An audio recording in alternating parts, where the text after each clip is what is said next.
উপসচিব পরিচয়ে প্রধান উপদেষ্টার বিশেষ সহকারীকে ঘুষের প্রস্তাব বৈষম্য বিরোধী নেতার। একজন পুলিশ সুপারের পদায়নের জন্য প্রধান উপদেষ্টার বিশেষ সহকারী মোহাম্মদ খোদা বক্স চৌধুরীকে ঘুষের প্রস্তাব দিয়েছিলেন বৈষম্য বিরোধী ছাত্র আন্দোলনের বগুড়া জেলা কমিটির সাবেক সদস্য সচিব শাকিব খান। এ সময় তিনি নিজেকে স্বরাষ্ট্র মন্ত্রণালয়ের উপসচিব বলে পরিচয় দেন। আদালতে পাঠানো পুলিশের একটি নথিতে এসব কথা বলা হয়েছে। শাকিব সংঘবদ্ধ প্রতারক চক্রের সক্রিয় সদস্য বলেও নথিতে উল্লেখ করা হয়েছে। সাইবার সুরক্ষা আইনের মামলায় গ্রেপ্তার শাকিব খানের জামিনের বিরোধিতা করে ঢাকা চিফ মেট্রোপলিটন ম্যাজিস্ট্রেট আদালতে বুধবার এই নথি পাঠায় রাজধানীর শাহবাগ থানা পুলিশ। গত সোমবার শাহবাগ থানার উপপরিদর্শক শহীদুল আলম বাদী হয়ে শাকিব খানকে আসামি করে সাইবার সুরক্ষা অধ্যাদেশের 22 ও 27 ধারায় একটি মামলা করেন। মামলা দায়েরের পর রাতে বগুড়া শহরের নারুলি এলাকার বাসা থেকে তাকে গ্রেপ্তার করে যৌথ বাহিনী এরপর শাহবাগ থানায় সোপর্দ করা হয়। বুধবার মেট্রোপলিটন ম্যাজিস্ট্রেট মোহাম্মদ মনিরুল ইসলাম শুনানি শেষে তার জামিন আবেদন নামঞ্জুর করেন। এদিকে শাকিব খানকে সাইবার সুরক্ষা আইনে গ্রেফতারের প্রতিবাদে মঙ্গলবার বগুড়ায় সাধারণ ছাত্র জনতার ব্যানারে মানববন্ধন ও প্রতিবাদ সমাবেশ করা হয়। এতে অংশ নেন এনসিপি ও গণতান্ত্রিক ছাত্র সংসদের নেতাকর্মীরা।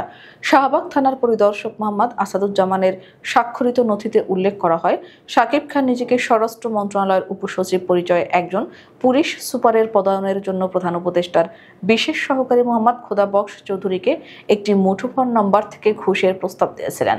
এছাড়া অজ্ঞাতনামা ব্যক্তিরা স্বরাষ্ট্র মন্ত্রণালয়ে নিযুক্ত উপদেষ্টার বিশেষ সহকারী মোহাম্মদ খোদা বক্স চৌধুরী এবং তার ব্যক্তিগত সহকারীর নাম ভাঙিয়ে পুলিশ সদস্য ও বিসিএস কর্মকর্তাদের পদায়ন এবং নিয়োগের কথা বলে অর্থ আদায় করে আসছিলেন। আসামি সংঘবদ্ধ প্রতারক চক্রের সক্রিয় সদস্য। সাইবার অপরাধ মনিটরিংকালে এসব তথ্য পেয়ে শাকিব খানকে সাইবার সুরক্ষা অধ্যাদেশের 22 ও 27 ধারায় বগুড়া থেকে গ্রেপ্তার করা হয়েছে। তাকে রিমান্ডে নিয়ে জিজ্ঞাসাবাদ করা হবে। এ কারণে তদন্ত শেষ না হওয়ায় তাকে কারাগারে আটকে রাখা প্রয়োজন। জামিন দিলে চিরতরে পলাতক হওয়ার সম্ভাবনা রয়েছে। এতে মামলার তদন্ত ব্যাহত হবে। মামলার এজাহার থেকে জানা যায়, গত 20 অক্টোবর রাতে শাহবাগ থানা পুলিশ সাইবার অপরাধ পর্যবেক্ষণ করাকালে তথ্য পায়, প্রধান উপদেষ্টার বিশেষ সহকারী মোহাম্মদ খোদা বক্স চৌধুরীকে ফোন করে একজন পুলিশ সুপারের পদায়নের জন্য শাকিব খান সুপারিশ করেন। এ সময় তিনি প্রধান উপদেষ্টার বিশেষ সহকারীকে ঘুষের প্রস্তাব দেন। এজাহারে আরও বলা হয়, স্বরাষ্ট্র মন্ত্রণালয়ের উপসচিব পরিচয় বিভিন্ন নম্বর থেকে ফোন করে প্রধান উপদেষ্টার বিশেষ সহকারী ও তার ব্যক্তিগত সহকারীর নাম ভাঙিয়ে পুলিশ সদস্য এবং বিসিএস কর্মকর্তাদের কাছ থেকে অর্থ আদায় করছেন। এতে প্রতারক চক্রের সদস্যরা ভুয়া পরিচয় স্বরাষ্ট্র মন্ত্রণালয়ে নিযুক্ত প্রধান উপদেষ্টার বিশেষ সহকারীর কাছে সুপারিশ ও পুলিশ কর্মকর্তাদের থেকে অর্থ আদায় করে সাইবার সুরক্ষা অধ্যাদেশের 22 ও 27 ধারায় অপরাধ করেছেন।